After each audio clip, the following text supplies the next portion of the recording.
Warahmatullahi wabarakatuh. Perkenalkan, nama saya Natasha Putri dari Tadris Biologi semester 4. Saya di sini akan mempraktikumkan biscas ikan. Be watching.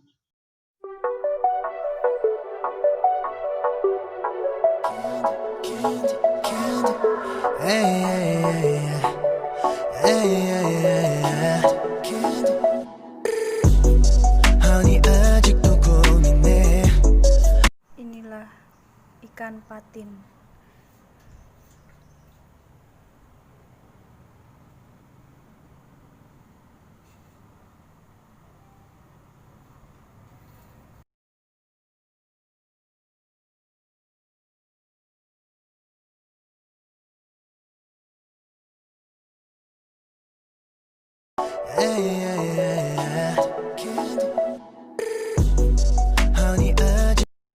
Oke, kita mulai potong dari bagian organ genital sampai ke atas, sampai kelihatan organ-organ dalamnya. Ikan patin ini memiliki daging yang tebal, sehingga sedikit sulit untuk mengguntingnya atau mengupasnya. Nah, ini kelihatan ya, terus sampai kelihatan jelas. Oke, kita gunting saja. Ini tebal sekali guys, dagingnya enak untuk dimasak. Lalu kita potong terus pakai gunting dan pinset seadanya. Oke, dipotong. Ini agak susah, dagingnya tebal. Tapi saya mencoba untuk bisa mengguntingnya. Bismillah, bisa. Dan alhamdulillah bisa. Mari kita amati. Itu dia organ-organnya. Dan ini lebih jelasnya. Oke, organ pertama yang kita amati pada anatomi ikan patin yaitu lambung. Lambung merupakan lanjutan dari esofagus dan berupa saluran memanjang yang agak membesar. Lambung pada ikan patin yaitu berfungsi untuk menampung makanan yang digantikan oleh usus depan yang dimodifikasi menjadi kantong yang membesar. Organ selanjutnya yaitu ada anus dan kandung kemih. Anus pada ikan yaitu berfungsi untuk mengeluarkan sisa-sisa pencernaan, sedangkan kandung kemih yaitu fungsinya untuk menyimpan produk limbah yang disebut urea sampai dapat dikeluarkan dari tubuh melalui buang air kecil. Dan juga ada gonad. Gonad yaitu berfungsi sebagai alat pembentuk sel kelamin.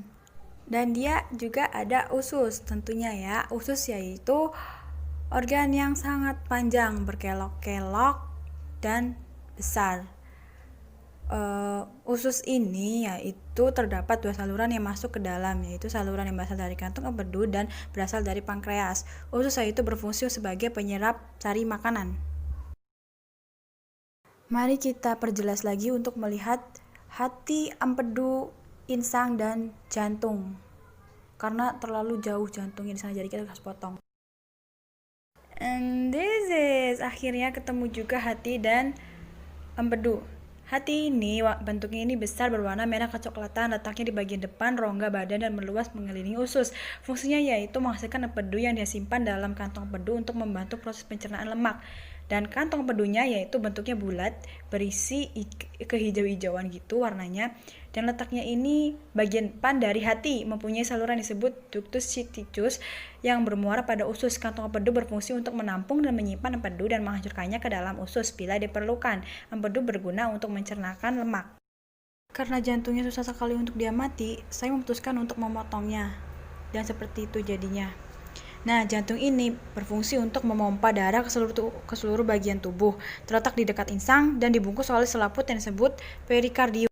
Dan ini insangnya, soalnya insangnya tuh ke dalam-dalam, terus juga susah buat diamati, jadi aku juga motong, soalnya keras juga kan ininya, tutupnya. Nah, insang merupakan alat pernapasan yang terdapat pada banyak organisme air, yang fungsinya untuk mengekstrak oksigen yang larut dalam air dan mengeluarkan karbon dioksida. insang ini bukan hanya berfungsi sebagai alat pernapasan, berfungsi juga sebagai alat ekskresi, garam, penyaring makanan, alat pertukaran ion, dan osmoregulator. Nah, insang itu juga terdapat bagian-bagiannya, yaitu lengkung insang, berasal dari tulang rawan, gerigi insang yang fungsinya sebagai penyaring air saat bernafas, dan filamen atau lembar insang. Ini yang saya tunjukkan video ya, yaitu warnanya merah muda karena mengandung pembuluh kapiler darah, berbentuk seperti sisir. Filamen mengandung banyak lamela atau lapisan tipis.